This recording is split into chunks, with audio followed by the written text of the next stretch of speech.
तो दोस्तों हम आ गए हैं एक न्यू कहानी को लेके।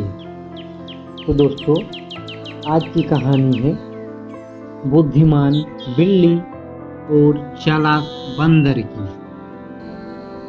एक छोटे से गांव में बिल्लू नाम का एक समझदार और बुद्धिमान बिल्ली रहता था। बिल्ली हमेशा शांत और समझदारी से अपने काम करता था। उसे सभी जानवर पसंद करते थे और उसकी बुद्धिमानी की तारीफ करते थे। वहीं दूसरी ओर उस गांव में मुनिया नाम का एक चालाक बंदर भी रहता था। बंदर की आदत थी कि वह दूसरों को परेशान करता और उनकी चीजों चुराता था। सभी जानवर उससे परेशान रहते थे। एक दिन बंदर ने सोचा क्यों ना इस बार बिल्ली को ही परेशान किया जाए। हमेशा वह समझदारी की बातें करता रहता है। बंदर ने एक योजना बनाई और सोचने लगा कि कैसे बिल्ली को परेशान किया जाए।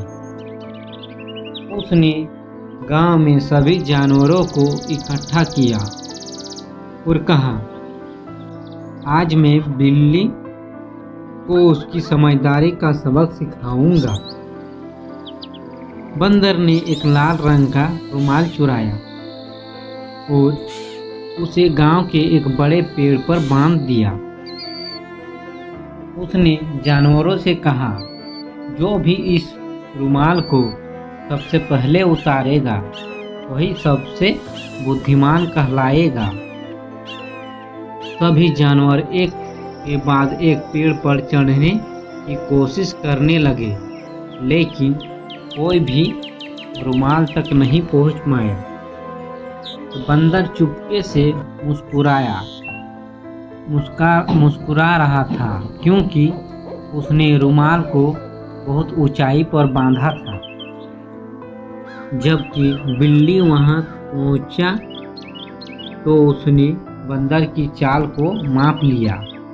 उसने सोचा, बंदर हमेशा चालाकी करता है और दूसरों को बेवकूफ बनाने में माहिर है, लेकिन इस बार मैं उसे उसकी ही चाल में फंसा दूंगा।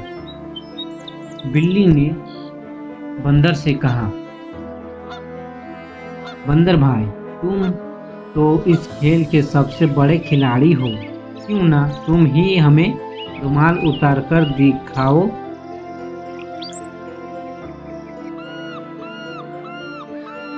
बंदर ने सोचा, अगर मैं खुद ही रुमाल उतार दूंगा तो मेरी ही तारीफ होगी। इसलिए वह झट से पेड़ पर चढ़ने लगा, लेकिन रुमाल को ऊंचाई पर बांधने के चक्कर में वह उसे उतार नहीं पाया। जब वह पेड़ से उतर रहा था तो उसकी पूंछ एक शाखा में फंस गई और वह उल्टा लटक गया। सभी जानवर यह देखकर हंसने लगा। तब बिल्ली ने बंदर से कहा, चालाकी से ज़्यादा जरूरी है समझदारी। दूसरों को परेशान करने से कभी भी भलाई नहीं मिलती। हमेशा अपनी चालाकी का सही उपयोग करो, तभी सबका प्यार और सम्मान मिलेगा। बंदर को अपनी गलती का एहसास हुआ और उसने सभी से माफ़ी मांगी। उसने वादा किया कि अब वह कभी भी किसी को परेशान नहीं करेगा। इस तरह बिल्ली ने अपनी समझदारी से बंदर को उसकी ही चाल में फंसा दिया और उसे एक महत्वपूर्ण सबक सिखाया। तो दोस्तों, कहानी अच्छी लगी है तो एक लाइक ज़रूर कर दीजिएगा। धन्यवाद दोस्तों।